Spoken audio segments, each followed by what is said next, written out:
যারা আমার ভিডিওটা দেখছেন তারা ভিডিওটাকে লাইক করবেন, যারা আমার চ্যানেলটা রেগুলার দেখেন তারা চ্যানেলটাকে সাবস্ক্রাইব করবেন। মোহামেডানের আগামী দিনে আইএসএলের লক্ষ্যটা কি থাকবে?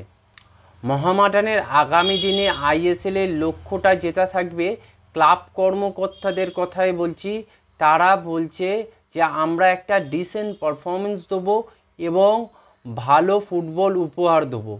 সেই জায়গায় দাঁড়িয়ে দেখতে গেলে মোহামেডানের টার্গেটটা কিন্তু টপ 6-এ কোয়ালিফায়ার করাটাই থাকা উচিত। কিন্তু বিষয় হচ্ছে যে এই মুহূর্তে দাঁড়িয়ে মোহামেডান যে ধরনের টিম বানিয়েছে, সেই ধরনের টিমের কথা মাথায় রেখে বলছি যে মোহামেডান টপ 6-এ কোয়ালিফাই করতে পারলে একটা এক্সট্রা অর্ডিনারি পারফরমেন্স হয়ে যাবে বলে আমার ধারণা।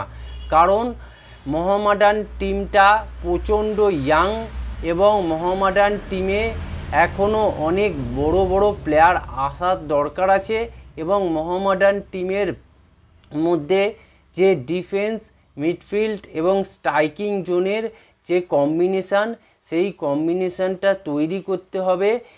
তার থেকেও বড় কথা, অ্যান্দ্রে চিরনিসভ মোহামেডান টিমটাকে নিয়ে কি ভাবছে সেটাও কিন্তু একটা বিরাট ব্যাপার। মোহামেডান যদি সত্যি ভালো ফুটবল খেলতে চায় তাহলে কিন্তু মোহামেডানকে অত্যন্ত ভালোভাবে তাদের প্রি সিজনটা করতে হবে এবং মাঝমাঠ জোনে যেসব প্লেয়ার আছে তাদেরকে কিন্তু একটা গুরু দায়িত্ব দিতে হবে, যারা কিনা একদম বিল্ড আপটার দিকে নজর দিতে হবে এবং তার থেকে বড় কথা ডিফেন্সিভ ট্রানজিশনের সময় ডিফেন্স মিডফিল্ডটা কিভাবে রিয়্যাক্ট করে সেটাও কিন্তু একটা বিরাট রোল প্লে করবে। ডিফেন্সের ক্ষেত্রেও তাই, ডিফেন্সটা কতটা মজবুত হচ্ছে মোহামেডানের সেটা কিন্তু খুবই একটা গুরুত্বপূর্ণ কথা। এবং স্ট্রাইকিং জোনে যেসব প্লেয়ারকে নতুন নতুন সাইন করিয়েছে মোহামেডান, তারা কেমন পারফরমেন্স করছে, কতটা গোল করার জন্য একদম অ্যাক্টিভ প্লেয়ার, সেই জায়গায় দাঁড়িয়ে মোহামেডানের টপ 6 কিন্তু সিকিওর করার ক্ষেত্রে একটা বড় রোল প্লে করবে। স্ট্রাইকিং যারা আছে তাদের ফিনিশিং টাচ কেমন এবং তারা ক্লাচ মোমেন্টে গোল করতে পারে কি না এবং তাদের হেডিং কোয়ালিটি কেমন, তারা কি 1-to-1 প্লেয়ারকে কাটিয়ে একদম বক্স থেকে গোল করতে পারে, সেই সব জিনিসগুলো কিন্তু সব বিষয়টা যতক্ষণ না মোহামেডান মাঠে করে দেখাচ্ছে ততক্ষণ কিন্তু এই সব বিষয় শুধু কথাই হবে। আলটিমেটলি সেরকম রেজাল্ট আমরা তখনই দেখতে পাবো যখন মাঠে এইসব প্লেয়াররা ভালো কিছু করে দেখাবে। তাই অ্যান্দ্রে চিরনিসভ কি গেম প্ল্যানের সাথে এইসব প্লেয়ারকে ফিট করে সেটাও একটা বিরাট দেখার বিষয়। এবং মোহামেডান ক্লাব কর্মকর্তারা এইসব প্রত্যেকটা মোহামেডান প্লেয়ারদেরকে কেমনভাবে সাপোর্ট করে সেটাও দেখার বিষয়।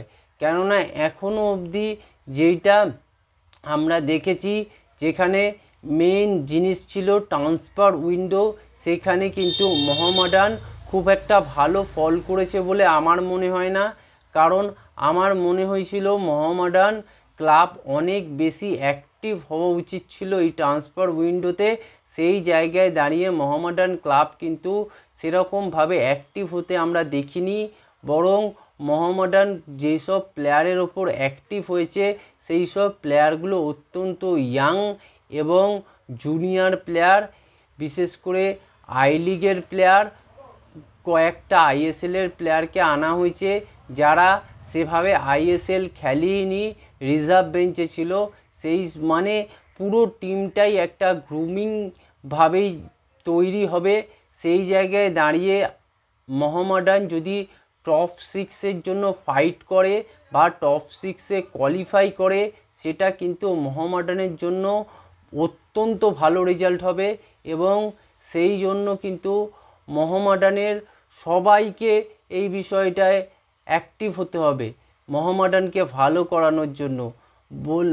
বুঝতে হবে যে মোহামেডানের কিন্তু একটা বড় সমর্থক আছে, তারা কিন্তু যদি মোহামেডান টিম হারে তখন কিন্তু তারাও কিন্তু লজ্জিত হয় যে আমাদের ক্লাবটা হেরে গেল। সেই জায়গায় দাঁড়িয়ে কিন্তু মোহামেডান কর্মকর্তা, মোহামেডান টিম ম্যানেজমেন্ট এবং মোহামেডান ইনভেস্টর যারা আছে তাদের কিন্তু প্রত্যেকেরই দায় থাকবে। এই মোহামেডান টিম যদি বাজে করে, মোহামেডান টিমকে ভালো করানোর দায়িত্ব তাদের। হ্যাঁ, আইএসএলে তারা কোয়ালিফাই করেছে ঠিক আছে, কিন্তু এরকম নয় যে মোহামেডান টিম প্রত্যেকটা ম্যাচ হারবে আর দর্শকরা হতাশার মধ্যে জীবনযাপন করবে, এটা যেন না হয়। মোহামেডান যেন আইএসএল খেলে, জেতার জন্য খেলে, প্রত্যেকটা ম্যাচই যেন জেতার মানসিকতা নিয়ে মাঠে নামে। খেলায় হার জিত থাকতেই পারে, সেটা ম্যাটার করে না, কিন্তু এই মানসিকতাটা থাকে যেন, এবং সমর্থকদের মধ্যেও যেন এইটা মনে হয় যে টিমকে দেখে যে আমাদের টিম লড়ছে, হয়নি ঠিক আছে, কিন্তু আমাদের টিম অনেক লড়েছে। এরকম নয় যে আমরা প্রত্যেকটা ম্যাচে গোহারান হারবো আর আমরা মাঠে গিয়ে আমরা মোহামেডানকে সমর্থন করব। এই জিনিসটা কিন্তু মোহামেডান ক্লাবকে, মোহামেডান সমর্থকদের যেন এই দিনটা না দেখতে হয়। মোহামেডান ক্লাব কর্মকর্তারা যেন এই জিনিসটা বোঝে, এবং মোহামেডান ক্লাব কর্মকর্তারা তাই এই বিল্ড আপ গেমটাকে যে কীভাবে বিল্ড আপ করতে হবে এবং টিমটাকে যে একটা ব্যালেন্স করতে হবে, সেই ব্যালেন্সের ওপর যেন গুরুত্ব দেয়। এবং সবথেকে বড় কথা যে প্লেয়াররা খুব ভালো যেন তাদের প্রতিভার সঙ্গে সুবিচার করতে পারে। যেসব প্লেয়ারের ট্যালেন্ট আছে সেই সব প্লেয়ারকে যেন বেশি বেশি চান্স দেওয়া হয়, এবং তাদের জন্য যেন আলাদা প্ল্যান থাকে যে এই প্লেয়ারটা 5 বছর খেলবে কি 10 বছর খেলবে, এরকম একটা যেন প্ল্যান থাকে।